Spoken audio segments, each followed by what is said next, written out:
Unang sahod ko nga pala ngayong taon at para malaman ng iba, tumaas ang sahod. Kaya todo compute na naman ang kabsat nyo. Hello mga kabsat, Boss Joey here! Minimum wage ng South Korea ngayong taong 2024. Katapusan nga pala ng January ngayon at araw ng sahod namin. Umaasa ako na tumaas yung sahod kasi dito sa Korea, effective January 1 hanggang December 31, 2024 yung pagtaas ng sahod. Taunan nito mga kabsat.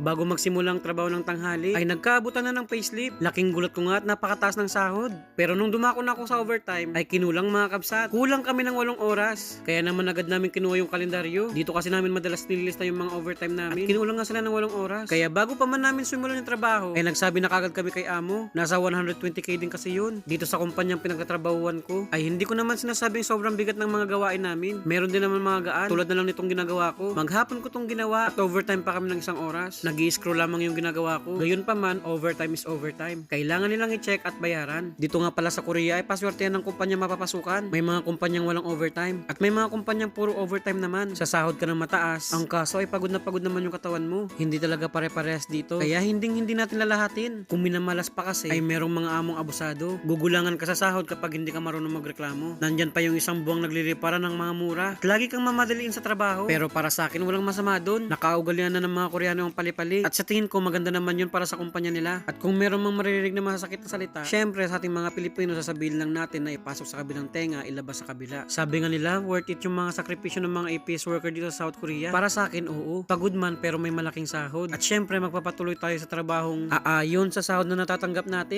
Ito nga pala yung minimum wage ngayong taon. Effective siya January 1 hanggang December 31, 2024. Maliit lamang yung itinaas kumpara ng mga nakaraang taon. Pero ayos na rin mga kabsat, at least meron.